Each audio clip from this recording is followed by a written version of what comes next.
The smell hit me first, garlic butter, aged wine, and something darker underneath, like expensive cigars and secrets. I pressed my palm against the heavy oak door of Chateau Noir, the most exclusive restaurant in the city, and tried to steady my breathing. My reflection stared back at me from the polished brass handle. Hollow cheeks, secondhand black dress that hung too loose on my frame, dark circles I'd tried to cover with drugstore concealer. First day. I needed this job more than I needed air. Inside, crystal chandeliers scattered light across white tablecloths like stars. The carpet beneath my worn shoes was so thick I almost stumbled. Everything gleamed. Silverware, wine glasses, the faces of people who'd never known hunger. I clutched my small purse tighter, feeling the weight of my last $23 inside. "You're the new girl?" A woman in a crisp suit materialized beside me, her perfume sharp and clinical. "I'm Madame Leclerc, front of house manager. You're late. I'm sorry, the bus. We don't make excuses here. We make impressions." Her eyes traveled down my dress, lingering on the frayed hem. "That will have to do for today. Tomorrow, find something better. Follow me." The kitchen was chaos. Flames leaping, knives flashing, voices barking orders in French and English. She thrust an apron at me, black and heavy with the restaurant's gold emblem. Section 3. Tables 12 through 18. Smile. Don't speak unless spoken to. Don't touch the guests. Don't ask questions. Clear? I nodded, tying the apron with trembling fingers. "And one more thing." Her voice dropped, eyes narrowing. "Whatever you see, whoever you see, you forget the moment you leave. Understood?" Something cold slithered down my spine. "Yes, ma'am." The evening began as a blur of orders I struggled to memorize, wine names I couldn't pronounce, and sidelong glances from the other servers who'd already marked me as temporary. My feet ached within an hour. The tray felt like iron in my arms. But I smiled. I nodded. I survived. Until table 15. I was balancing 4 plates of duck confit when I saw him, an elderly man in a wheelchair near the kitchen corridor, struggling to reach something he'd dropped. His cane had rolled too far. His weathered hands shook as he tried to lean forward, his face contorting with pain and frustration. Everyone swept past him. The other servers, the sommelier, even Madame Leclerc glanced away as if he were invisible. My mother's voice echoed in my memory. "We help when we can, mija, always." I set down my tray and knelt beside him, retrieving the cane before he could strain further. Up close, I saw the expensive cut of his suit, the gold watch on his wrist, the faded tattoo barely visible on his hand, some kind of crown or crest. "Here, sir." I placed the cane carefully in his palm. His eyes met mine, sharp gray, nothing fragile about them despite his body's betrayal. For a moment, he simply stared, as if I'd done something unthinkable. "Thank you," he said finally, his accent thick, Eastern European maybe. "You are new. First day." I managed to smile despite the exhaustion pulling at me. "Your name?" "Elena. Elena Morales." Something flickered across his face. Recognition, approval. Before I could decipher it, a shadow fell over us. I looked up and forgot how to breathe. The man standing there was a study in controlled violence, tall, broad-shouldered beneath a charcoal suit that probably cost more than my entire year's rent. Black hair swept back, jawline sharp enough to cut, and eyes. God, those eyes. Dark as midnight and twice as dangerous. 2 men flanked him, earpieces visible, hands resting near their jackets in a way that made my skin prickle, but it was the air around him that truly terrified me. Power radiated from him like heat from asphalt in summer. Everyone in the corridor seemed to shrink back without actually moving. "Papa." His voice was low, smooth, with an edge that suggested it could slice through steel. His gaze hadn't left me. "Is there a problem?" "No problem, Dante." The elderly man's tone held surprising warmth. "This young lady helped me. Everyone else." He waved dismissively. "Dante." Even the name felt dangerous in my mouth. "Did she?" It wasn't a question. Those dark eyes traveled over me. My cheap dress, my worn shoes, my trembling hands, cataloging everything with predatory precision. And you are? Elena Morales, sir. I'm a waitress here. I'm sorry if I overstepped. You didn't. The elderly man, his father apparently, smiled. She has manners, Dante, unlike the others here. Manners can be taught. Loyalty cannot. Dante's words seemed directed at me, but his eyes flicked to his security detail. One of them stepped forward, murmuring something I couldn't hear. Whatever it was made Dante's jaw tighten. We're late. Papa, your medication. I'm fine. But the elderly man's hand trembled again, and I saw it. The slight grimace of pain he tried to hide. Without thinking, I moved to his wheelchair. The private dining room is quieter. Less strain. If you'd like, I could... No, Dante's voice cracked like a whip. I froze. No one touches my father except authorized personnel. Heat flooded my face. I apologize. I only wanted... What you want is irrelevant. He stepped closer, and I caught his scent. Sandalwood, whiskey, and something metallic I couldn't place. Gunpowder, maybe. Return to your station. Now. I scrambled up, but the elderly man caught my wrist with surprising strength. His skin was paper-thin, spotted with age, but his grip was firm. Dante, he said quietly, she meant well. That's what they all say before they plant a knife in your back. But Dante pulled out his phone, typing something rapidly. Leclerc, now. Madame Leclerc appeared within seconds, her face pale. Mr. Volkov, how may I... This waitress. She's assigned to us tonight. Private room 7. No one else enters. My stomach dropped. Private room 7 was whispered about among the staff, the room where dangerous people conducted dangerous business, where girls sometimes emerged with envelopes full of cash and hollow eyes. Of course, Mr. Volkov. Elena, you'll... No, the word burst from my lips before I could stop it. 3 sets of eyes turned to me. I mean, I'm new. I don't know the protocols. Surely someone more experienced. I didn't ask for your opinion. Dante's voice dropped to something darker, something that made my knees weak. You involved yourself with my father. Now you'll finish what you started. Dante, his father said again, firmer this time. You're frightening the girl. Good. Fear keeps people honest, but even as he said it, his expression shifted slightly. A flash of something that might have been curiosity or assessment. He stepped back, creating space between us that somehow felt more dangerous than his proximity. Private room 7, 30 minutes. Do not speak of what you see or hear. Do not make eye contact with my associates. Do not serve anyone until my father has been served first. Do you understand? I nodded, not trusting my voice. Words, Elena. Hearing my name in his mouth felt like a brand. Yes, I understand. Good. He turned to his security. Victor, background check, full workup. I want to know everything by the time dinner ends. Then to his father. Let's go. They moved past me, Dante's shoulder brushing mine for just a second. But that second was enough to feel the coiled violence in him, the barely leashed danger. One of his security guards remained behind, dark eyes fixed on me with the focus of a predator marking prey. Madame Leclerc gripped my elbow hard enough to bruise. What did I tell you about not making impressions? I was just helping. Dante Volkov doesn't need help. He doesn't want kindness. He wants obedience. She yanked me toward the kitchen. Do you have any idea who that was? Do you understand what you've done? My heart hammered against my ribs. Who is he? She laughed, high and brittle. If you have to ask, you're already in too deep. Get yourself together. They want you in 30 minutes. Don't be late. Don't be stupid.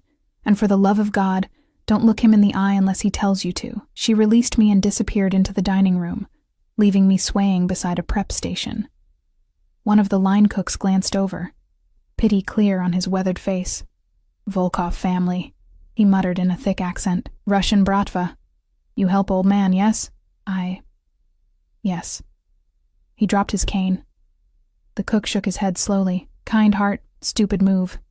Dante Volkov, he owns half this city. Police, judges, politicians, all in pocket. You know what bratva means?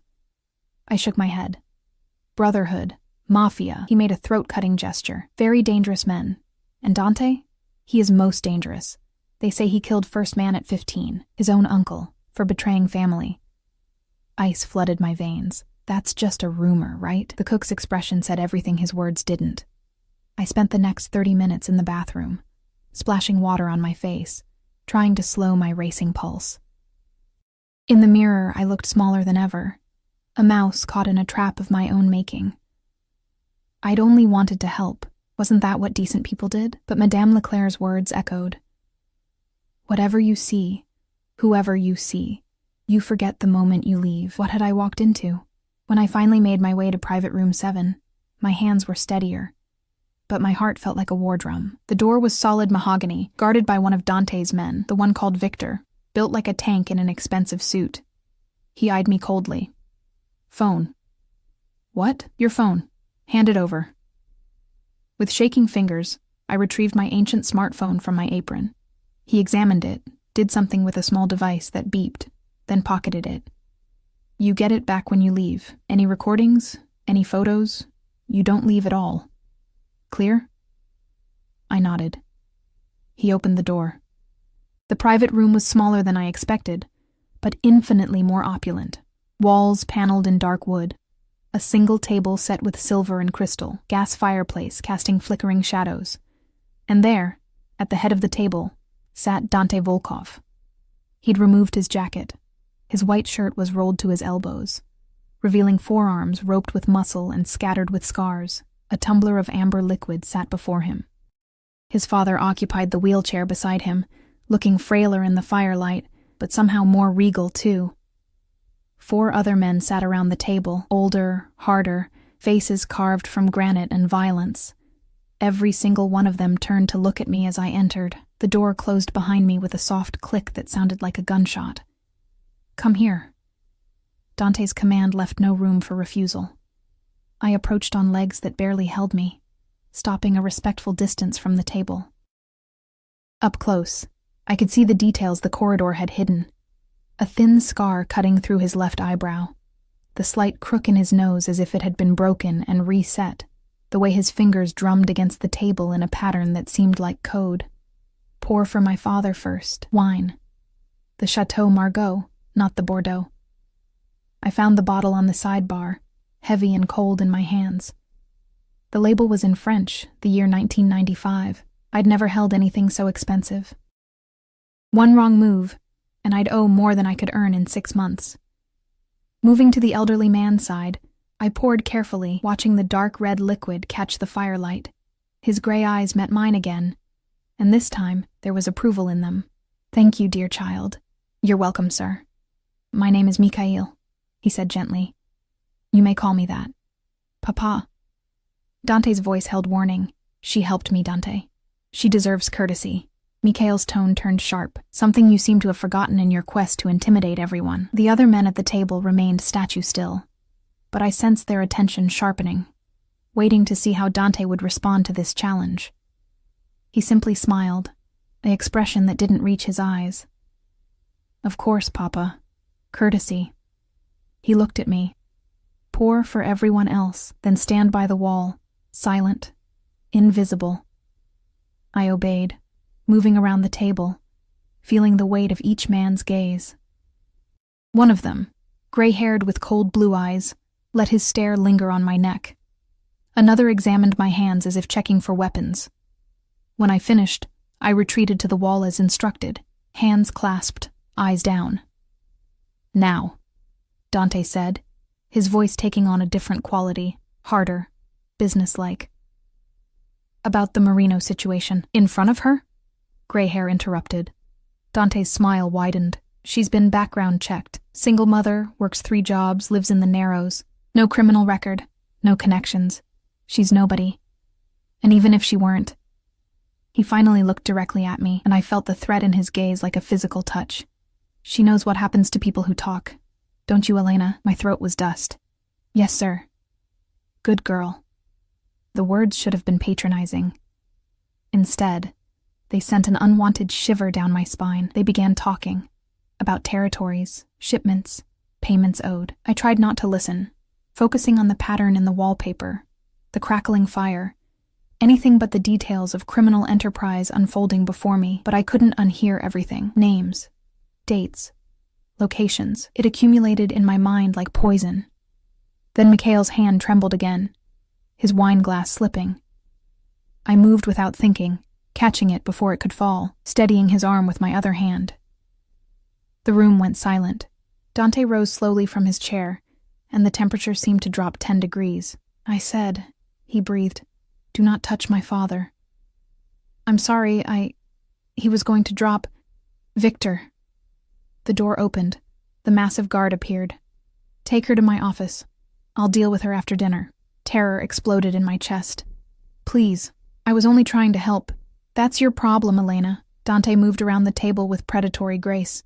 "You keep trying to help. You keep inserting yourself where you don't belong. You keep making yourself seen." He stopped inches from me, so close I could see gold flecks in his dark eyes. "And now I see you, and that's a problem. For both of us." "Dante," Mikhail said. "She did nothing wrong. She did everything wrong, but he didn't take his eyes off me. She saw, she heard, she knows." "I don't know anything," I whispered. "I swear I won't say anything." "You're right, you won't." He nodded to Victor. "Take her." Victor's hand closed around my arm, not brutally, but inescapably. As he pulled me toward the door, I looked back at Mikhail, desperate for some intervention, some mercy. The old man's face held regret. But he said nothing. The door closed behind me, and I was led down a hallway I hadn't seen before, away from the restaurant's main rooms, into depths that smelled of old wood and older secrets. We stopped before another door. Victor knocked once. "Enter," came a female voice. Inside was an office, leather furniture, bookshelves, a massive desk, and behind it sat a woman in her 50s, elegant and sharp-eyed, examining me like I was a specimen under glass. "Is this her?" "Yes, ma'am." The woman rose, circling me slowly. "The one who helped Mikhail?" "Yes, ma'am." She lifted my chin, forcing me to meet her gaze. Her eyes were the same dark shade as Dante's. "What's your name, child?" "Elena." "Elena Morales. And you're aware of who you helped? What you've witnessed?" Tears pricked my eyes. "I didn't mean to cause trouble. I saw someone who needed help, and I helped. That's all." "That's all," she repeated softly. Then, "Victor, leave us." He hesitated. "Ma'am," Dante said, "I know what my son said. Leave us." Victor left, closing the door with a soft click. The woman returned to her desk, gesturing for me to sit. I did, perching on the edge of the chair, ready to bolt. "I'm Katerina Volkov," she said. "Dante's mother. Mikhail's daughter-in-law." She poured 2 glasses of water, sliding one across to me. "Drink. You look like you're about to faint." I sipped gratefully, the cool liquid soothing my parched throat. "My son thinks you're a liability," Katerina continued. "A loose end. In our world, loose ends are eliminated." The water turned to ash in my mouth. "But I see something different." She leaned forward. "I see a young woman with good instincts, kind heart, and terrible timing. Tell me, Elena, do you have family?" "A daughter," I whispered. "Sophia, she's 4. "And her father?" "Gone. He left when I was pregnant." Katerina's expression softened infinitesimally. "Then you understand what it means to protect what's yours, to do whatever necessary for survival." I nodded, not trusting my voice. "Good. Because I'm going to offer you a choice." She pulled a folder from her drawer, laying it inside open. Were photos of me. At my apartment, at my other jobs, even one of me picking up Sophia from daycare. "We know everything about you, Elena.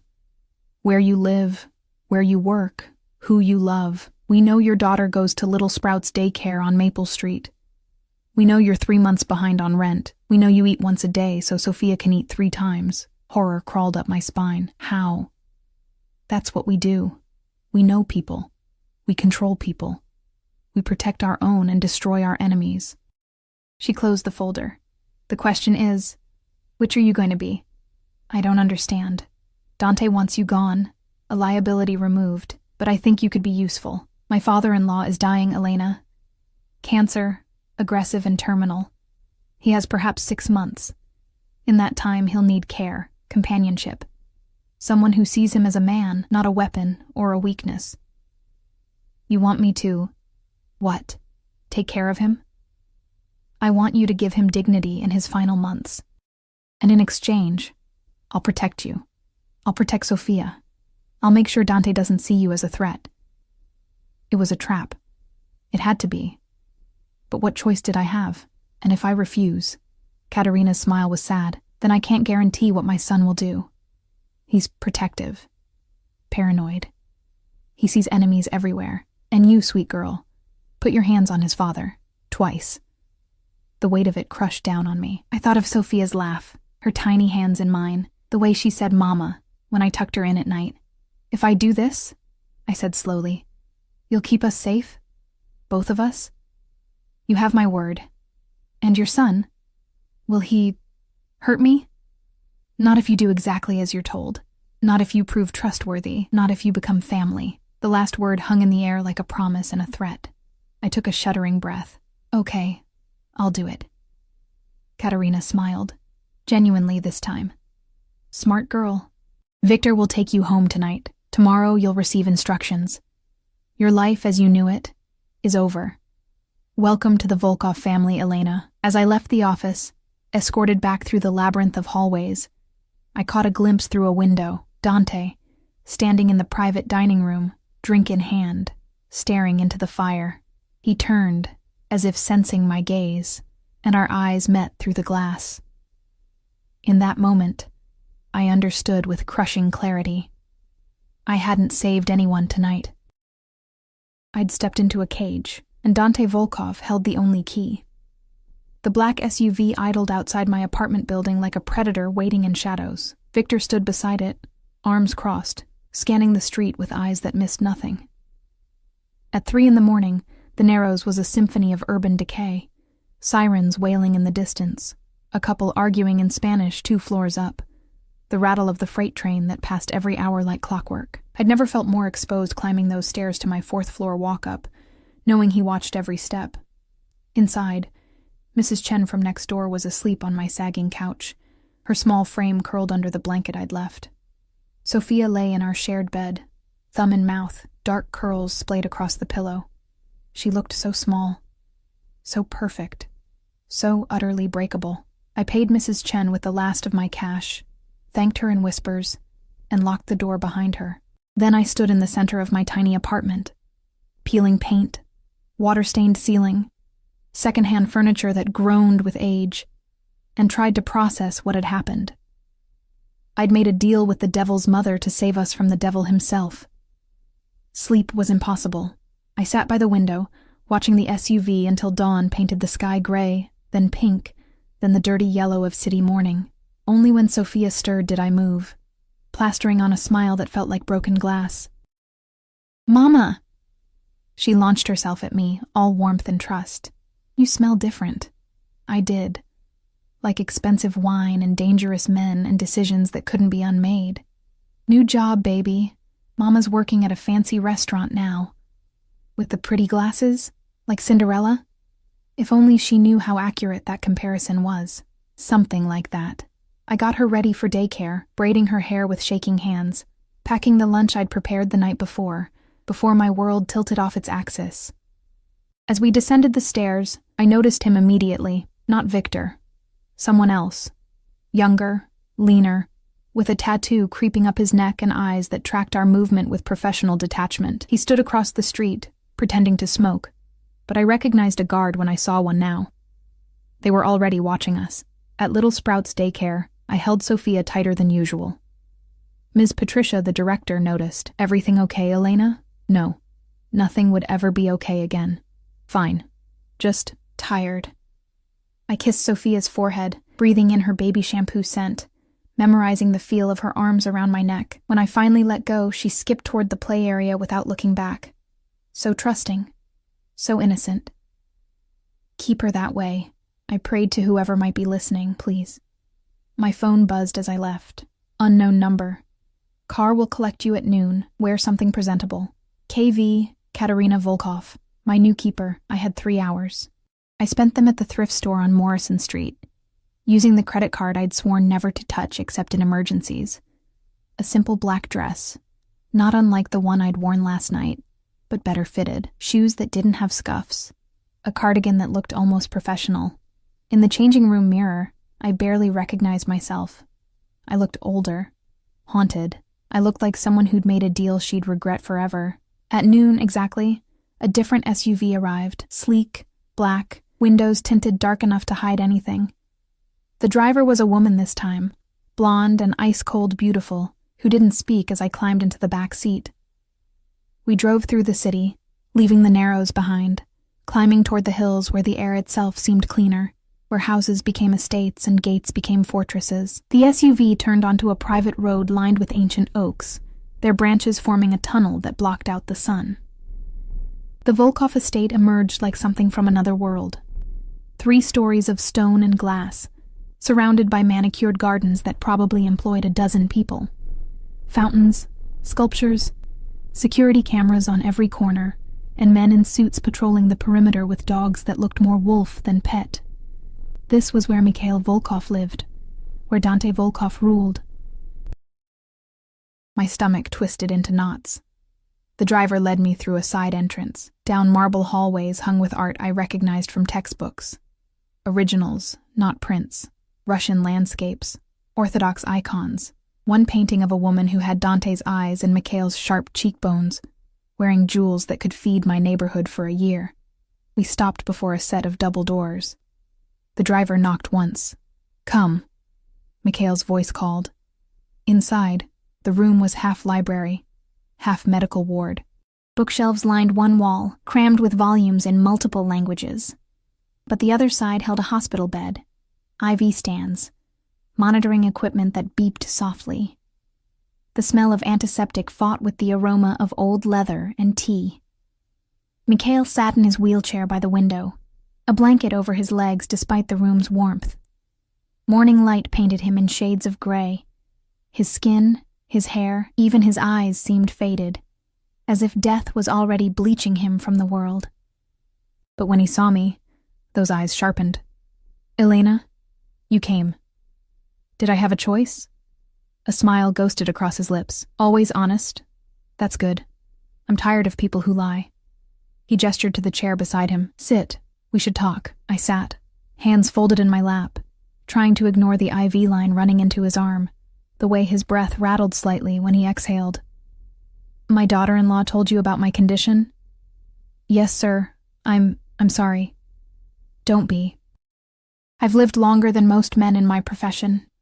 I've seen things, done things." He trailed off, gaze distant.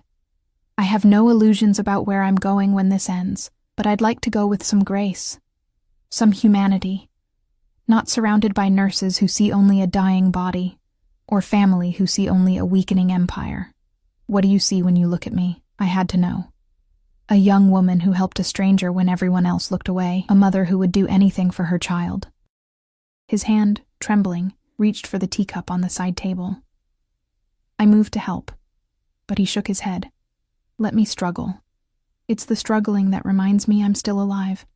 I watched him grip the cup, watched the liquid shake, watched him bring it to his lips with painful slowness, pride and determination etched into every line of his weathered face. "I had a daughter once," he said finally. "Irina. She would be about your age now, would be. She died when she was 7, leukemia." The words were stones dropping into still water. "We had money, connections, the best doctors, but some things can't be bought or threatened or killed. We could only watch her fade." My throat tightened. "I'm sorry. I can't imagine." It broke something in my wife, in me, in Dante most of all. He was 12, old enough to understand death, but too young to accept it. He blamed himself for not being able to protect her. He became harder, colder. He decided that love was weakness, that caring was vulnerability. I thought of the man in the restaurant, the way he'd looked at me like I was an equation to be solved or a problem to be eliminated. "He frightens me," I admitted. "He should. He's frightening." Mikhail set down his cup. "But he's also my son. And beneath all that ice, there's still a boy who loved his sister so much he tried to give her his own bone marrow. They weren't a match. His voice cracked. He spent 20 years trying to be hard enough that nothing can hurt him again. Why are you telling me this? Because you'll see him often. He comes every day, sometimes twice a day, to check on me. And he won't trust you. He'll test you, push you, try to find a reason to send you away, or worse. Mikhail's gray eyes held mine. But if you can be patient, if you can show him that kindness isn't weakness, that caring isn't betrayal, maybe you can remind him he's still human. I'm not a therapist. I'm barely surviving myself. Exactly. You're real. Everyone else in his life wants something from him. Power, money, protection. What do you want, Elena? The answer came immediately, instinctively. To keep my daughter safe. Then we want the same thing. Because if anything happens to you while you're under our protection, Dante will see it as his failure. And he doesn't fail. Mikhail reached out, his cold fingers touching my hand. Help me die well, Elena. Help my son remember how to live. That's all I ask. Before I could respond, the doors burst open. Dante strode in, and the room's temperature plummeted. He'd been running, or fighting. His shirt was torn at the shoulder, knuckles bloodied, a fresh cut above his eyebrow that he hadn't bothered to clean. His eyes were wild, dangerous, searching the room until they landed on his father. Papa. Relief flooded his face for a microsecond before the mask slammed back into place. Then he saw me. What is she doing here? Katerina hired her to help with my care. Absolutely not. Dante's voice could have cut diamonds. She's a security risk. She heard too much last night. She heard business talk, nothing specific, nothing she could prove or use. Mikhail's tone turned sharp, and she saved me from humiliation twice. That earns consideration. It earns suspicion. Dante moved closer, towering over me, blood from his knuckles dripping onto the white carpet. Stand up. I stood on legs that barely held me. He circled me slowly, deliberately invading my space, his breath hot against my neck. I could smell copper and gunpowder and rage. Look at me. I lifted my gaze, forcing myself to meet those dark eyes even as every instinct screamed to look away. You understand what happens if you betray us? If you talk to police, reporters, anyone? Yes. Say it. I'll die. The words tasted like ash, and so will my daughter. Something flickered in his expression. Surprise, maybe? Or respect for my bluntness. Good. At least you're not stupid. He turned to his father. She's searched every time she enters and leaves. Victor watches her 24/7. Any suspicious behavior, any contact with wrong people, and she disappears. Clear? Crystal. Mikhail's sarcasm was acid. Now go clean yourself up. You're dripping blood on my carpet. There was a problem at the docks. The Marino family thought they could renegotiate terms. And? Dante's smile was all teeth and violence. They won't be renegotiating anything ever again. My stomach churned. This was the man I was supposed to help humanize? This killer in expensive clothes who spoke about murder like it was a business meeting? Elena? Mikhail's voice pulled me back. Would you mind getting me some water? Kitchen is down the hall, third door on the right. I fled gratefully, my hands shaking as I walked the opulent corridor. The kitchen was massive.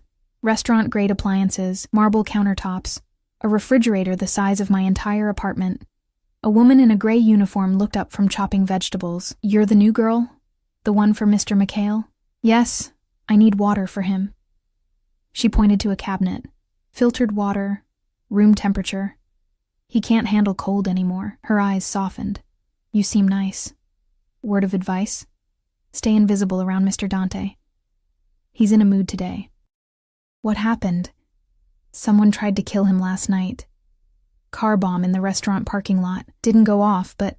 She shrugged. He doesn't like people trying to kill him. Makes him tetchy. A car bomb. While I'd been inside, serving wine and catching dropped canes, someone had been trying to murder the entire Volkov family. I filled the glass with trembling hands, heading back toward Mikhail's room. As I approached, voices drifted through the partially open door. Can't trust her, Papa. She appears out of nowhere, helps you twice in one night, and now Mother wants to bring her into the house? It's too convenient. Or it's fate. Mikhail sounded tired.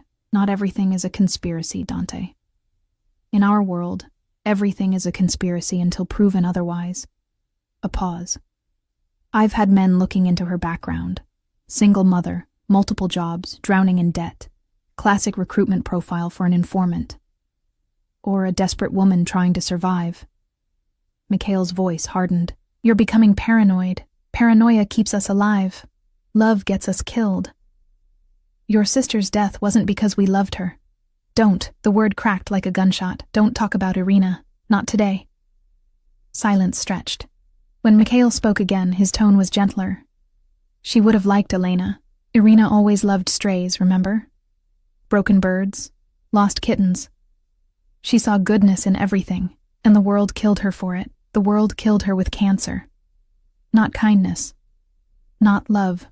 A sigh. Let me have this, Dante. Let me spend my last months with someone who doesn't see me as a weapon to be sharpened or a weakness to be eliminated. Let me be a man. Just a man. Another silence. Longer. Fine. But she's watched, every second, for sign of betrayal. You'll kill her, I know. You've made that abundantly clear. I knocked softly, giving them warning. When I entered, Dante stood by the window, back rigid, hands clenched at his sides. He didn't turn as I handed Mikhail his water. Thank you, dear. Mikhail drank, then gestured to a stack of books on the table. Do you read, Elena? When I have time. Which isn't often. What do you like? Anything. Everything.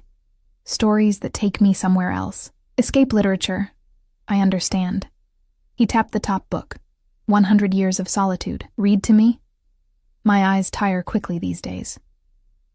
I settled into the chair, opened the book, and began. My voice felt strange in the quiet room, reading about generations and magic and love that lasted beyond death. Mikhail closed his eyes, a small smile on his lips. Dante remained at the window, a dark silhouette against the light. But I felt his attention on me like a physical weight, analyzing every word, every inflection, searching for the threat he was convinced I posed. An hour passed. Then 2. My voice grew hoarse, but I kept reading, lost in the rhythm of it, the strange comfort of beautiful words in a dangerous place. When I finally looked up, Mikhail had dozed off, his breathing deep and even. The monitors beeped their steady rhythm, proof of life continuing despite everything. He likes you. I startled. Dante had moved silently, now standing just behind my chair. Up close, I could see the exhaustion etched into his face, the dark circles under his eyes, the way his jaw clenched and unclenched. I'm just reading to him. You're giving him peace. That's more than most people can do. He moved around the chair, leaning against the wall, arms crossed. Tell me about your daughter. The question caught me off guard. Why? Because I need to understand what motivates you. What you'd kill for. What you'd die for. Sophia. Her name is Sophia. She's 4. She likes butterflies and singing and drawing pictures that don't look like anything, but she insists are unicorns. My voice softened despite myself. She's everything good I've ever done. And her father? Gone. He left when he found out I was pregnant. I haven't seen him since. Name. Why does it matter? Because everything matters. His eyes bored into mine. In my world, there are no coincidences, no accidents. Every connection is a potential threat or asset. So, his name. I wanted to refuse, but I saw the steel in his gaze, the promise of consequences if I didn't comply. Marcus Chen. He was a line cook at a restaurant in Chinatown where I waitressed. We dated for 6 months. When I told him about the baby, he said he wasn't ready to be a father and disappeared. Dante pulled out his phone, typing rapidly. Victor, I need a full workup on Marcus Chen, former line cook, Chinatown area, approximately 5 years ago. I want to know where he is, what he's doing, and everyone he's connected to. Horror flooded through me. No. Please. He's not involved. I'll decide what's involved. He pocketed the phone. If he's clean, he has nothing to fear. If he's not, he shrugged. Then you should thank me for finding out before it bit you. You can't just investigate everyone in my life. I can do whatever I want. He stepped closer, and I pressed back in my chair. That's what power means, Elena. The ability to reshape reality to match your will. The ability to protect what's yours and destroy what threatens it. His hand shot out, gripping my chin. Not brutally, but firmly enough that I couldn't look away. And right now, I haven't decided which category you fall into. My heart hammered. I'm not a threat. Prove it. How? His thumb brushed across my lower lip and I froze. The gesture was intimate and terrifying in equal measure. His eyes tracked the movement with dark intensity. By being exactly what you appear to be. A desperate woman trying to survive. Nothing more, nothing less. He released me abruptly. Fail that test, and I'll erase you from existence. Your daughter will grow up never knowing what happened to her mother. Do you understand? Yes. Good. He moved toward the door, then paused. You'll start tomorrow, 8 a.m. Victor will collect you. Bring nothing except yourself. We'll provide everything you need. What about Sophia? She'll be watched, protected, as long as you cooperate. His smile was a blade. Katerina has arranged for upgrades to your daughter's daycare security. Better locks, cameras, guards disguised as maintenance workers. Consider it a benefit of employment. Or a reminder that you can reach her anytime. Smart girl. He opened the door. You're learning. Then he was gone, leaving me alone with Mikhail's sleeping form and the crushing weight of choices I never wanted to make.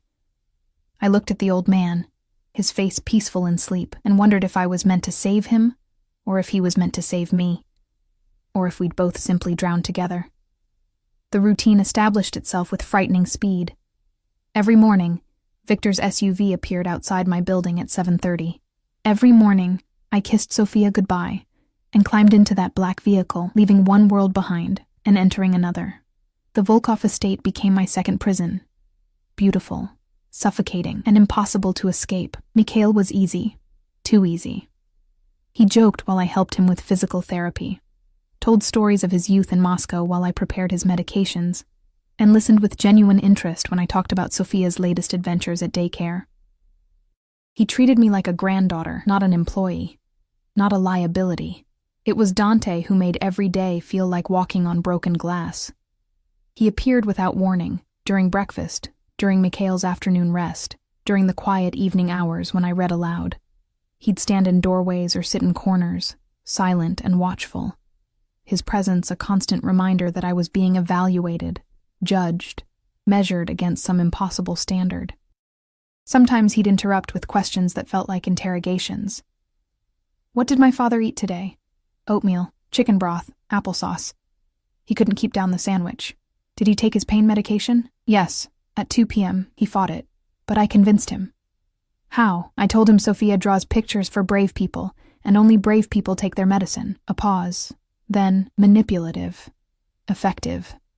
His eyes would narrow, searching for the trap, the angle, the threat. But he'd find nothing, because there was nothing. I was exactly what I appeared to be. A woman trying to survive, to protect her daughter, to give a dying man some comfort. 2 weeks passed, then 3. The autumn air turned sharp, and leaves carpeted the estate grounds in gold and crimson. Mikhail grew weaker, sleeping more, eating less, his body betraying him in increments. And Dante grew more present. He started joining us for lunch, sitting across the table, eating in silence while I fed his father soup or cut his food into manageable pieces. He watched every interaction with hawk-like intensity, as if waiting for me to slip, to reveal myself as the spy or assassin or whatever he'd convinced himself I must be. But he also started talking. Small things at first. Comments about the weather. Questions about what I was reading to Mikhail. Once, he even asked about Sophia. She's good with colors, you said. I looked up from adjusting Mikhail's pillows, surprised. Yes. She sees patterns everywhere. Says the sky isn't just blue. It's blue and purple and silver all mixed together. Artist's eye. Maybe. Or maybe she just sees more than the rest of us. Something shifted in his expression. Brief, almost vulnerable.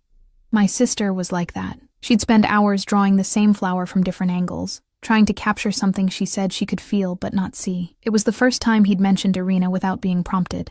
Mikhail, pretending to sleep, smiled slightly. "Do you still have her drawings?" I asked softly. "Every single one. In my office. In frames." He stood abruptly, as if regretting the confession. "Papa needs rest. You're dismissed until dinner." I learned to recognize his moods by subtle signs. The set of his shoulders when violence simmered beneath his skin, the way his jaw clenched when business went wrong. The slight softening around his eyes when he looked at his father and thought no one noticed. He was a man at war with himself, and I was caught in the crossfire. One afternoon, everything changed. I was in the library, searching for a new book to read to Mikhail, when I heard raised voices down the hall. Dante's voice, sharp with fury. Another man, defensive and desperate. "Told you to wait for my signal. There wasn't time. The Kozlov Bratva was moving on the shipment. So you started a war without authorization?" A crash. Glass breaking. "You killed 3 of their men in broad daylight. They were stealing from us. They were testing us." Another crash. Closer. "Now Alexei Kozlov will demand blood for blood, and I'll have to give him yours to prevent a full-scale war." Silence. Heavy. Suffocating. "Please, Dante. I have a family. Should have thought of that before you acted like a fucking amateur." Footsteps. "Victor. Take him to the South Warehouse. I'll deal with him after I talk to Papa." The door to the library burst open. Dante strode in. Stopped when he saw me. His face a mask of barely controlled rage. Blood spattered his white shirt. Not his own, I didn't think. "Out." I moved toward the door, but he blocked my path. "Wait." He ran a hand through his hair, and I saw it trembling slightly. "My father. How is he today?" "Weak. The new medication is hard on him." "Is he in pain?" "Some, but he won't admit it. You know how he is." Dante's laugh was bitter. "Stubborn old man." He moved to the window, staring out at the gardens. "He's dying. Actually dying. And there's nothing I can do about it." The vulnerability in his voice startled me.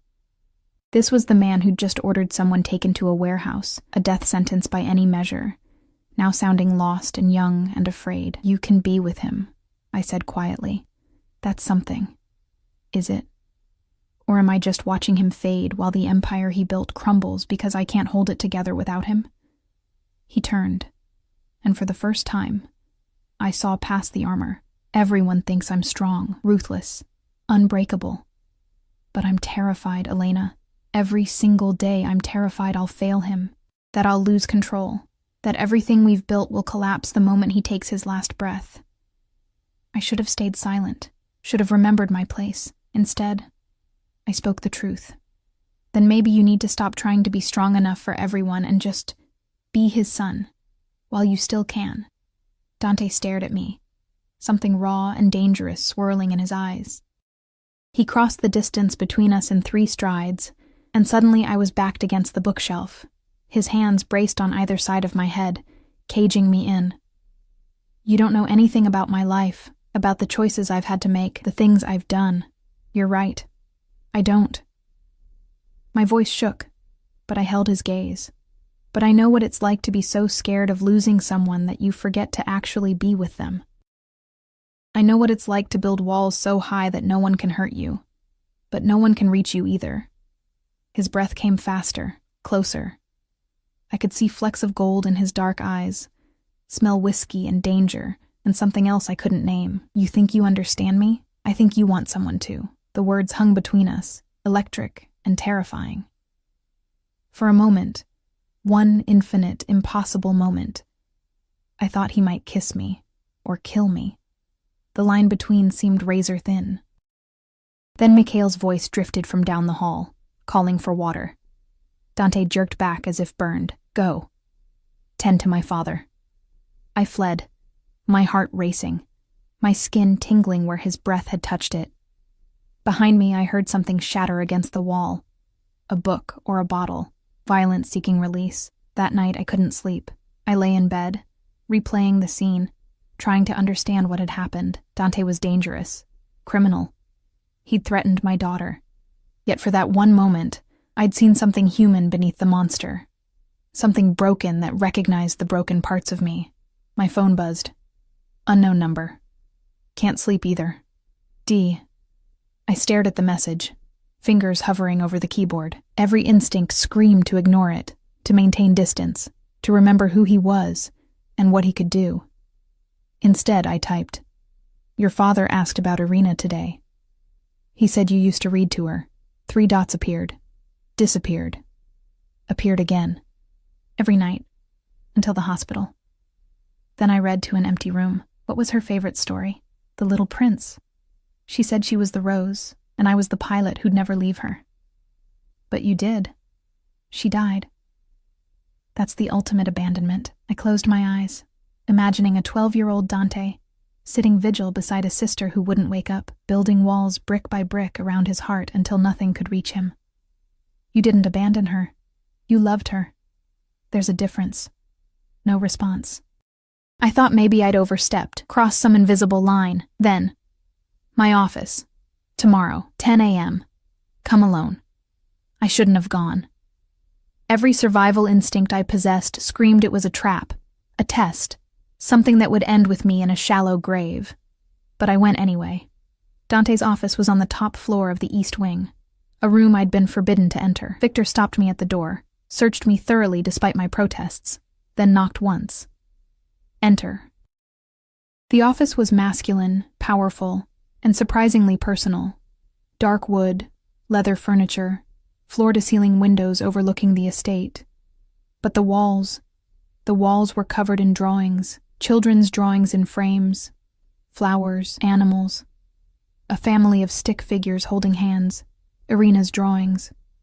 Dante stood by the window, still wearing yesterday's clothes, looking like he hadn't slept. A bottle of vodka sat on his desk, half empty. You came. You commanded. I obeyed. Isn't that how this works? A slight smile. Sit. I chose the chair furthest from him, hyper-aware of the closed door, the isolation, the fact that no one would hear me scream if... I'm not going to hurt you. He poured 2 glasses of vodka, sliding one across the desk. Drink. You look like you need it.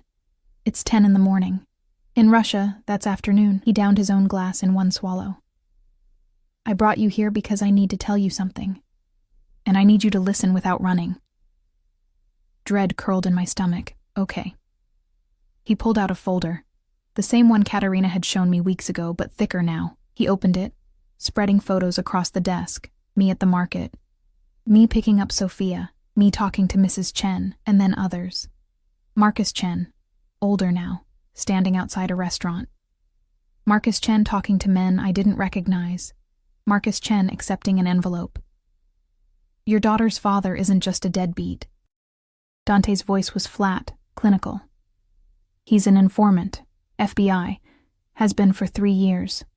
The world tilted. What? The restaurant where he works is a front for the Kozlov Bratva. He fed them information about my family's operations, probably before you even met. The timing of your relationship, your pregnancy, it wasn't coincidence. No. That's not... He left me. He wanted nothing to do with us, because his handlers told him to distance himself. Dante's eyes held pity I didn't want. Elena, you were a mark. A way to get close to service industry workers in our territories. When you got pregnant, you became a liability to his cover.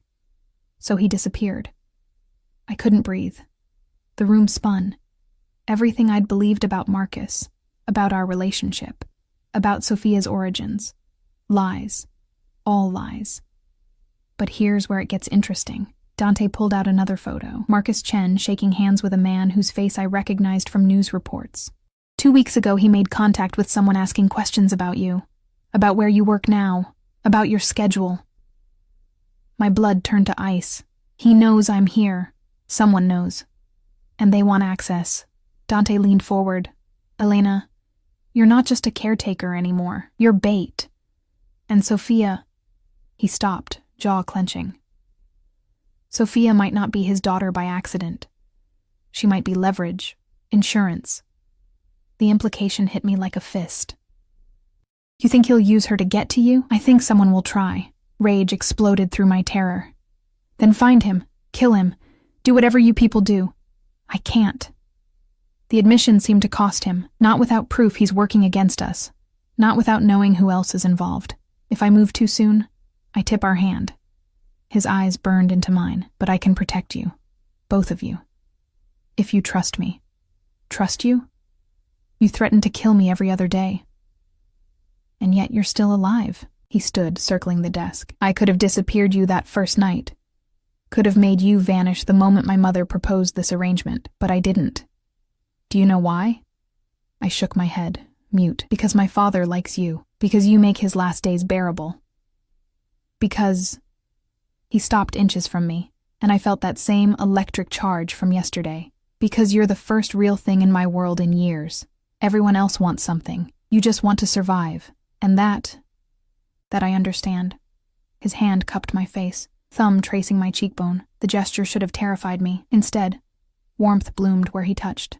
Let me protect you, he whispered. Let me keep Sophia safe. Let me... He stopped, struggling with something. Let me prove I'm not the monster you think I am. Why do you care what I think? I don't know. The confession seemed ripped from him. But I do. The decision to move us into the estate wasn't presented as a choice. That afternoon, while I sat in Mikhail's room reading, Katerina appeared with 2 security personnel and a matter-of-fact expression that brooked no argument. Pack what matters from your apartment. Everything else will be replaced. You and Sophia move in tonight. My hands trembled on the book. That's not necessary. It's completely necessary. She sat across from me, her tone businesslike but not unkind. Marcus Chen was spotted in your neighborhood yesterday, watching your building. We can't protect you adequately from a distance. The fear I'd been suppressing since Dante's revelation crashed over me. Sophia. I need to get Sophia. Already handled. Victor collected her from daycare 20 minutes ago. She's in the kitchen with our cook, Maria, decorating cookies. Katerina's smile was thin. Welcome to the family, Elena, officially this time. Within hours, my entire life was dismantled and reconstructed within the Volkov fortress. Sophia was enchanted. The estate was a fairy tale to her. All gardens and fountains, and a room decorated in butterflies that appeared as if by magic. She didn't understand we were prisoners in a gilded cage. She only saw the beauty. I saw the cameras, the guards, the locks that kept us safe, or kept us trapped. That first night in the estate, I tucked Sophia into her new bed, her eyes drooping with exhaustion from the excitement. Mama, is this our house now? For a little while, baby. I like it here. Mr. Mikhail is nice. He let me sit in his wheelchair. She yawned. And the scary man smiled at me. My heart stopped. What scary man? The one with the dark eyes. He came to the kitchen while I was making cookies. I thought he'd be mean, but he asked what I was drawing. She pulled out a crumpled paper from under her pillow, a child's drawing of stick figures. I drew our family. That's you. That's me. And I made him smile in the picture because he looked sad. I stared at the drawing. Sophia had added a tall figure beside our 2 forms, standing protectively between us, and scribbled dark shapes that might have been monsters or threats. She'd drawn Dante into our family. Baby, that man, he's not... But she was already asleep, her small hand clutching the drawing like a talisman. I found Dante in his office an hour later, the door open for once. He sat behind his desk, staring at something in his hand. When I entered, he didn't hide it. Another child's drawing, this one old and faded, a flower. Irina's signature in the corner. She gave this to me the day before she died. He said without looking up. Said it was a sunshine flower because it would bloom even in darkness. His laugh was hollow. She was wrong. Everything died with her. Not everything. I held out Sophia's drawing. She made this for you. He took it slowly, his expression unreadable as he studied the stick figures. When his eyes lifted to mine, something raw swam in their depths. She's 4 years old and she can see I'm a monster. But she drew me smiling anyway. Children see truth differently than adults. They see potential, not just reality. What do you see when you look at me, Elena? He stood, moving around the desk. Monster? Protector? Killer? All of it. None of it. I held my ground as he approached. I see someone trying so hard to be strong that he's forgotten how to be anything else. Maybe that's all I am now. I don't believe that. You should. But he didn't move away. I've killed 17 men with my own hands. I've ordered the deaths of dozens more. I've broken bones, burned buildings, destroyed lives without hesitation. He was close enough now that I could see the scar tissue on his knuckles, the faded marks on his neck. Your daughter drew me smiling, but I don't remember how. Without thinking, I reached up and touched his face, just my fingertips against his jaw, feeling the tension there, the clench of muscles holding back too much for too long. Then maybe it's time to remember. His hand caught my wrist, but not to push me away. His grip was firm, possessive, his thumb finding my pulse point and pressing there as if counting each beat. You're playing a dangerous game. I'm not playing anything. I'm trying to survive. We both are. Survival. He pulled me closer, eliminating the space between us. Is that what this is? I don't know what this is. Neither do I. But it's going to destroy us both. Then his mouth was on mine, not gentle, not asking permission, claiming and consuming with desperate intensity. I should have pushed him away, should have remembered who he was, what he represented, the threat he posed to everything I loved. Instead, I kissed him back. It was fire and fury and 5 weeks of tension exploding into something neither of us could control. His hands tangled in my hair, mine gripped his shirt, and for one infinite moment, we weren't captor and captive, criminal and victim. We were just two broken people seeking something neither could name. When he finally pulled back, we were both breathing hard. His forehead pressed against mine, his eyes closed. This can't happen. I know. You're supposed to be safe from me. I know. But I can't. His voice cracked. I can't let you go. The confession hung between us, terrifying and true. Somewhere in the past 5 weeks, between the threats and the protection, the fear and the understanding, something had shifted, changed, become something dangerous. A knock shattered the moment. Victor's voice. Boss, we have a situation. Dante's mask slammed back into place instantly. He stepped back, adjusting his shirt, his face once again the controlled violence I'd first encountered. Report. Victor entered, glanced at me once, then focused on Dante. Chen made contact. He wants to meet. Says he has information about Sophia's paternity that you'll want to hear. My blood froze. What does that mean? Dante's expression went arctic. It means he's making his move. Victor set up the meeting. Neutral territory. Full security detail. Then to me, you're staying here. With Sophia. Under guard.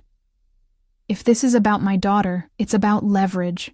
It's about him trying to use Sophia to get what he wants, and I won't let that happen. He moved to a cabinet, pulled out a handgun, checked the magazine with practiced efficiency. Whatever he says, whatever claims he makes, Sophia is under my protection now. Do you understand? She's my daughter, and I'm the man keeping her alive. His eyes burned. Trust me, Elena. For once, just trust me. He left with Victor, leaving me alone in his office surrounded by Irina's drawings and the ghost of a kiss that changed everything. I returned to Sophia's room and watched her sleep, my mind racing. What information could Marcus possibly have? What was he planning? And why now, after 5 years of silence? The hours crawled past. Midnight came and went. I dozed in the chair beside Sophia's bed, jerking awake at every sound, every shadow. At 3 a.m., footsteps in the hall. The door opened. Dante stood there, blood on his shirt, fresh this time. His face a mask of barely contained rage. Is she... I started. Safe. You're both safe. He moved to the bed, looking down at Sophia with an expression that made my heart ache. But there's something you need to know. We went to his office. He poured 2 drinks, downed his, then faced me. Marcus Chen isn't FBI. He's Kozlov Bratva. Deep cover. Has been for 6 years. The revelation should have shocked me. Instead, pieces clicked into place. The pregnancy was deliberate. The Kozlovs needed leverage against someone in our organization. When they discovered you worked in restaurants we frequented, you became a target. Get you pregnant, establish paternity, then use the child as blackmail when the time was right. Nausea rolled through me, but he left. He never tried to contact us.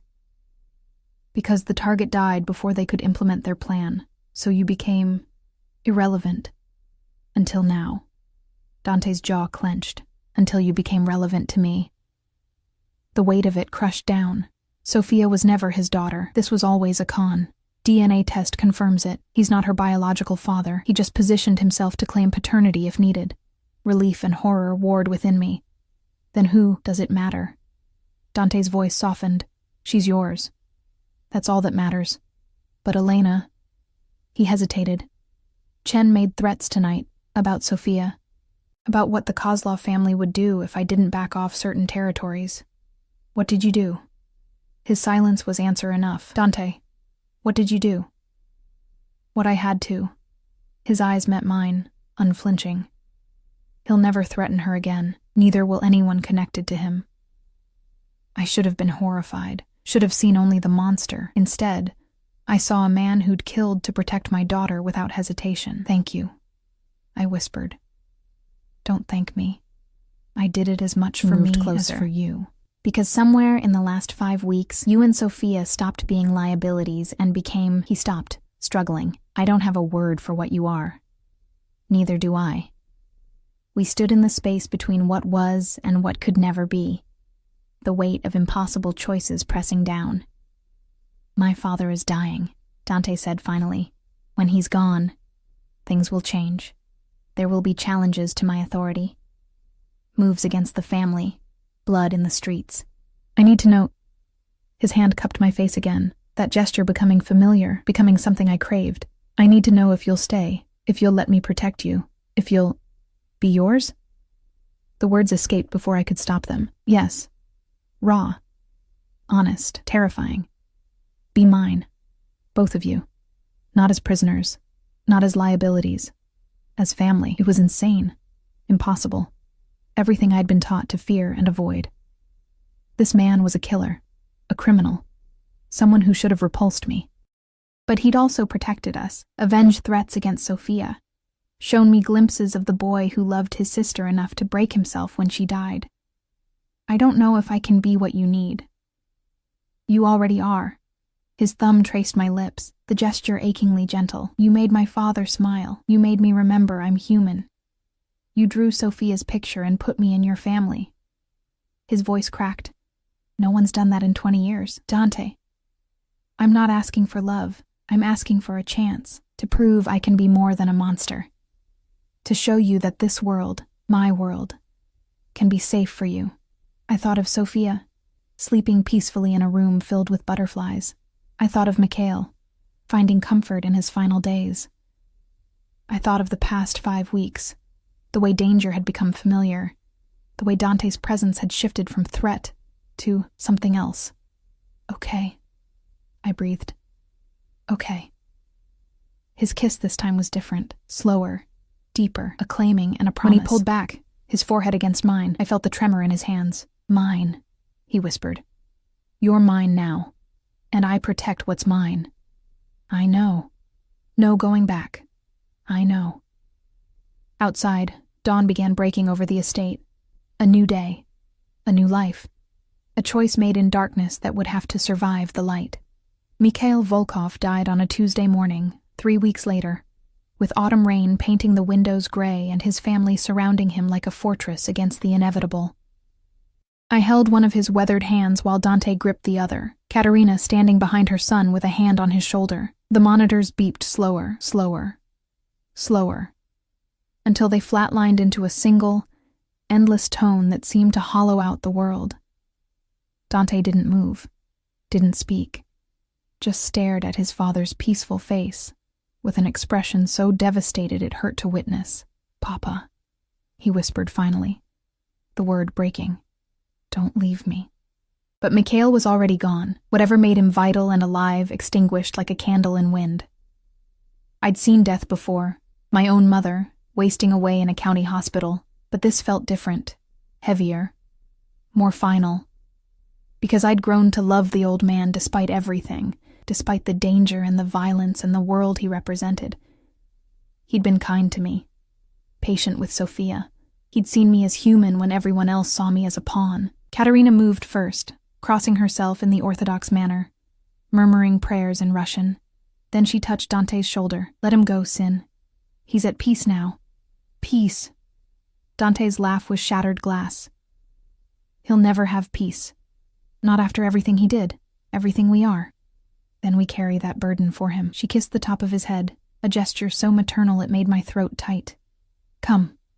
There are arrangements to make. People to notify. Dante stood slowly, mechanically, his hand sliding from his father's. He looked at me with eyes that were empty. Shut down, the humanity I'd seen these past weeks buried under layers of ice. Take Sophia to her room. Lock the door. Don't come out until I send for you. Dante, do it. Now. His voice was arctic. Everything changes today, and I need to know you're safe while I handle what comes next. I wanted to argue, to reach for him, to offer comfort. But Victor appeared in the doorway with 3 other guards, their faces grim, and I understood. The patriarch was dead. Now came the vultures. I found Sophia in the library with Maria, the cook who'd become her unofficial nanny. My daughter was drawing, always drawing, her tongue poking out in concentration. Mama! She held up her picture. Look, I made Mr. McHale with angel wings. Tears burned my eyes. It's beautiful, baby. Is he still sick? How did you explain death to a 4-year-old? How did you make sense of something that made no sense? Mr. McHale went to be with the angels, sweetheart. He's not sick anymore. Her little face crumpled. But I didn't say goodbye. He knew you loved him. That's the same thing. She crawled into my lap, and I held her while she cried, rocking her like I had when she was an infant, whispering promises I had no right to make about everything being okay. That night, the estate transformed into something darker. Black cars arrived in processions, men in expensive suits gathering like crows. Russian, Italian, Irish. I recognized the accents even if I didn't understand the words. They came to pay respects, but also to measure, to assess, to see if Dante Volkov was strong enough to hold his father's empire without the old man's wisdom tempering his violence. I watched from Sophia's window as they arrived, each one greeted by Dante with cold formality. He'd changed clothes, a black suit that made him look carved from shadow, his hair slicked back, every inch the ruthless king his father had raised him to be. The boy who'd kissed me in his office had vanished. The monster had returned. 2 days passed. The funeral was orthodox, elaborate, filled with incense and prayers I didn't understand. Sophia and I watched from a private balcony, away from the crowds, away from the politics and power plays happening below. I saw Dante standing rigid beside the casket, his mother on one side, his captains on the other. He didn't cry, didn't flinch, just stood like a marble statue while they lowered his father into the ground. When it was over, the guests returned to the estate for the traditional wake. I kept Sophia in our wing, away from the drinking and the deals being made over Mikhail's memory. Near midnight, a knock. Victor stood outside, his face carefully neutral. Boss wants to see you. Private study. Come alone. My heart hammered. Sophia. Maria will stay with her. Boss's orders. I followed him through corridors emptied of guests, past guards posted at intervals, into the heart of the estate where I'd been only once before. Dante's private study, the room where he conducted his most dangerous business. He stood at the window, a drink in hand, still wearing the funeral suit. He didn't turn when I entered. Close the door. I obeyed, my pulse racing. Do you know what happens now? His voice was flat, emotionless. Now that my father's gone, your enemies will test you. My enemies will try to destroy me. Starting with the Kozlov Bratva. He finally turned, and I barely recognized him. His face was a mask of cold calculation. All the warmth I'd glimpsed these past weeks buried so deep it might never resurface. Alexei Kozlov made his move tonight. Offered me a deal. Surrender half our territory, or he'll wage war that will leave this city drowning in blood. Horror crawled up my spine. What did you tell him? I told him to go to hell. A bitter smile. Which means war. Which means Sophia and you are in more danger than ever. Then we'll leave. We'll disappear. You think you can hide from the Bratva? From men who've been hunting for decades? He crossed to me, gripping my shoulders. There's no running, Elena. There's only surviving. And the only way you survive is under my protection. So we're prisoners again. You were never prisoners. You were protected. There's a difference. His hand slid up to cut my face, and for a moment, I saw the crack in his armor. But now that protection comes with a price. What price? Marriage. The word hit like a physical blow. What? Alexei Kozlov respects nothing except strength and tradition. If you're my woman, you're a target, but if you're my wife, his eyes burned into mine, your family, untouchable by the old codes. And Sophia becomes my legitimate daughter, protected by name and blood. You can't be serious. I've never been more serious. His thumb traced my jaw. I'm not asking for love, Elena. I'm asking for survival. Marry me. And I swear on my father's grave that no one will ever hurt you or Sophia again. And if I refuse? His expression hardened. Then I'll put you both in protective custody in a safe house with armed guards until the war is over. Which could take months. Years, and Sophia will grow up in a cage, watching the world through bulletproof glass. It wasn't a choice. It had never been a choice. You're forcing me. I'm protecting you the only way I know how. His voice dropped. I told you weeks ago, I protect what's mine, and you're mine, Elena. You became mine the moment you helped my father. The moment you let me kiss you, the moment you drew me into your family. This is insane. This is our world. And you're already in it.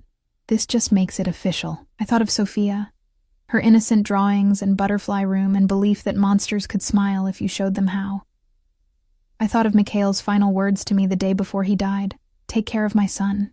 He needs you more than he knows. I thought of Dante, the broken boy beneath the killer's mask, the man who'd murdered to protect my daughter without hesitation. And I thought of my mother's voice. We survive, Mija, whatever it takes. Okay. I whispered. I'll marry you. Something flickered in his eyes. Relief, triumph, or maybe just exhaustion. Tomorrow. Private ceremony. Just family and witnesses. Tomorrow. That's necessary. Every day you're not officially mine is a day you're vulnerable. He pulled me against him, his arms wrapping around me like chains and comfort in equal measure. I know this isn't the fairy tale you wanted. I know I'm not the man you deserve, but I swear to you, I will keep you safe, both of you. Even if it costs me everything. Why? My voice broke. Why do we matter so much to you? Because you see me. He breathed against my hair. Really see me. Not the monster everyone fears or the king they obey. You see the man I could have been, the man I'm trying to be. And Sophia. His voice cracked. Sophia drew me smiling. Like I was someone worth loving.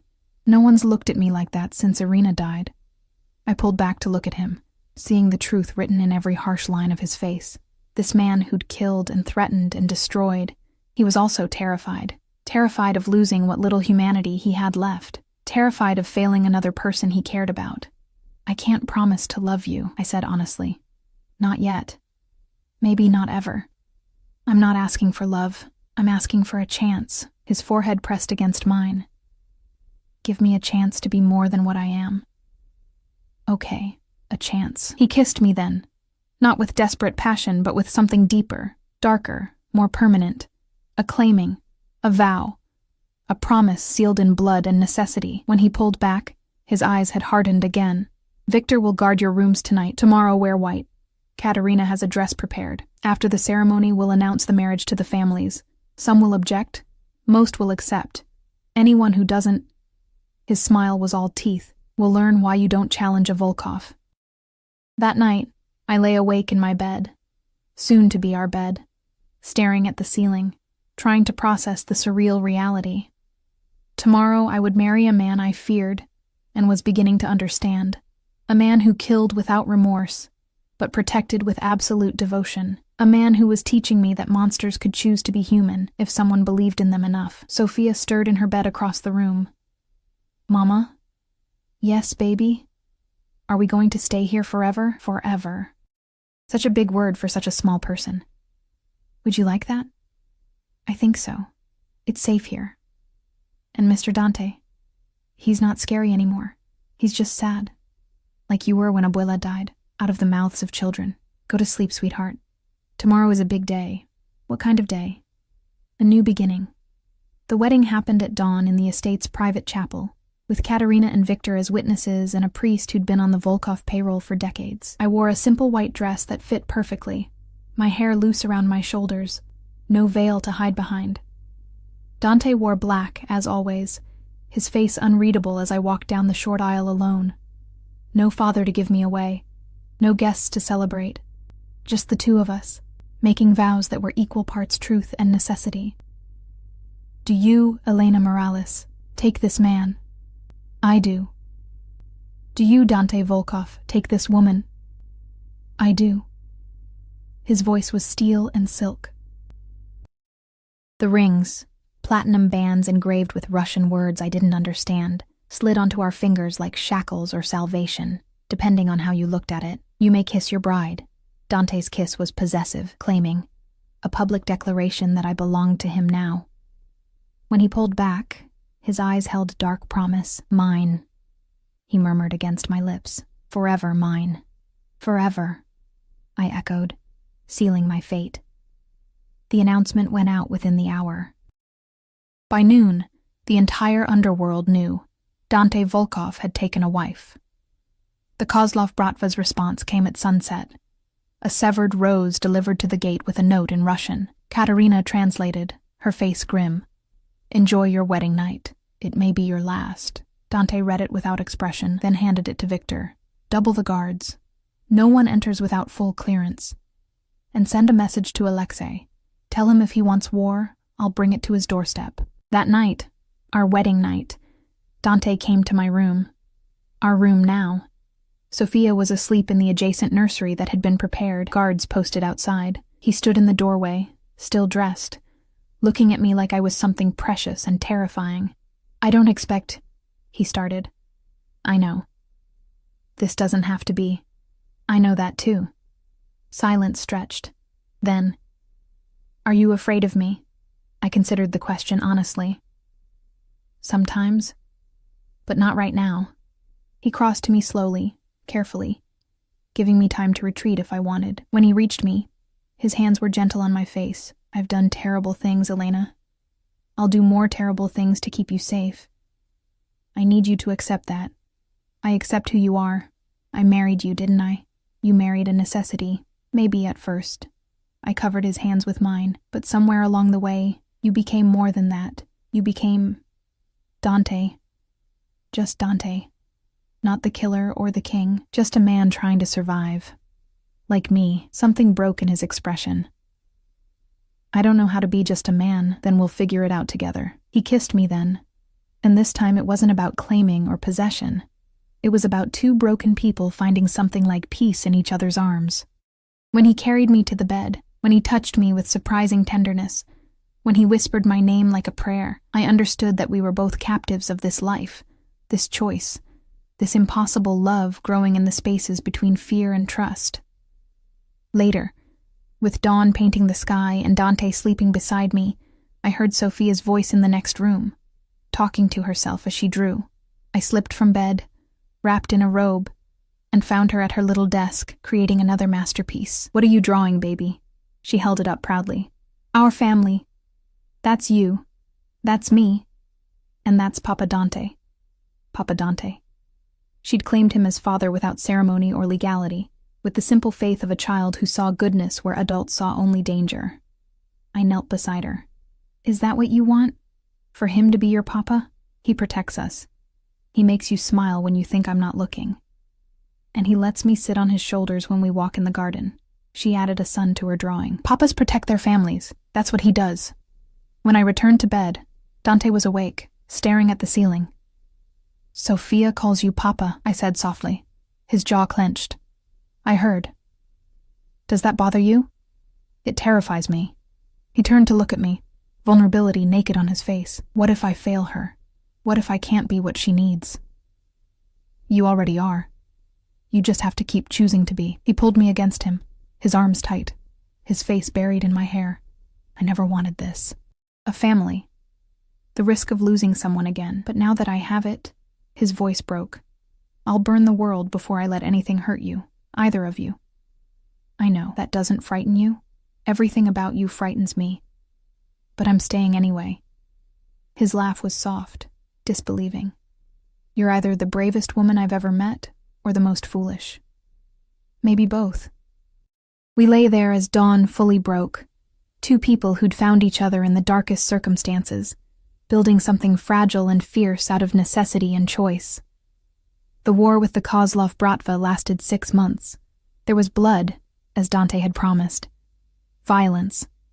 Loss. But through it all, he kept us safe. Sophia and I hidden behind walls of steel and loyalty, protected by men who'd die before they let harm reach us.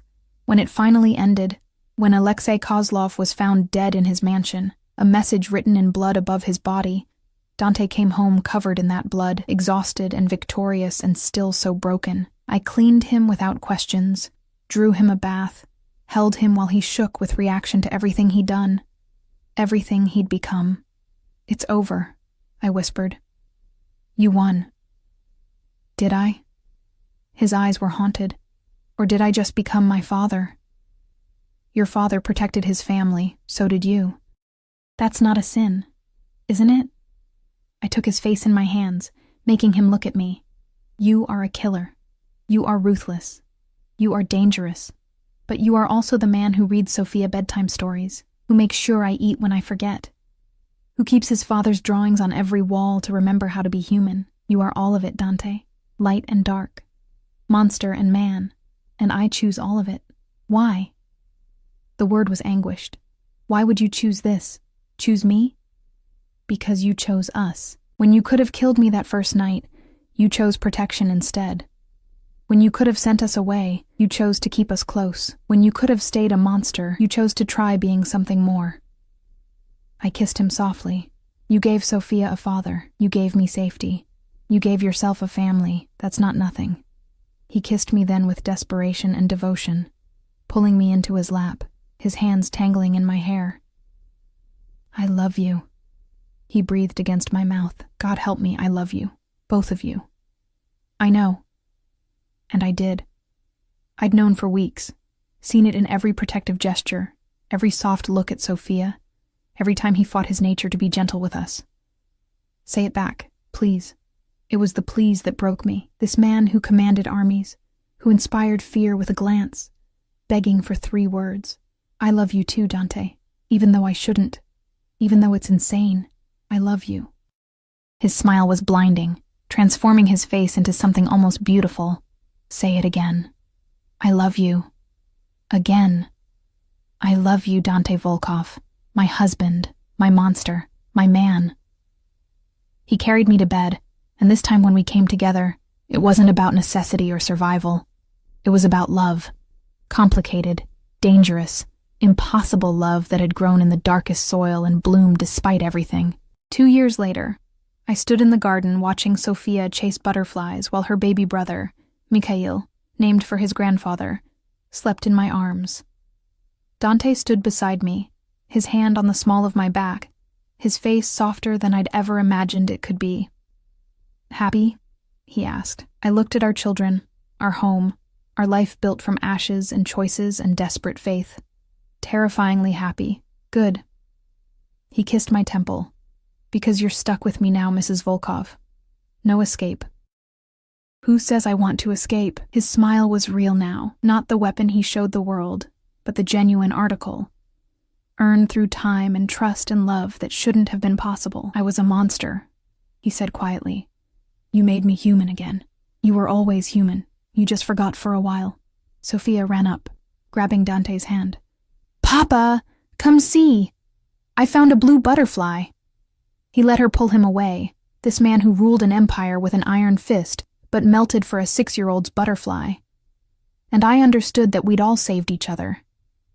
I'd saved Mikhail by giving him dignity in death. Mikhail had saved me by bringing me into this family, and Dante and I had saved each other by choosing, every single day, to be more than our circumstances demanded. The first day at work, I'd saved a disabled man, unaware he was the mafia boss's father. I'd also saved myself by stepping into a world I didn't understand, and finding, against all odds, a home, a family, a love fierce enough to survive anything. Even a monster learning to smile.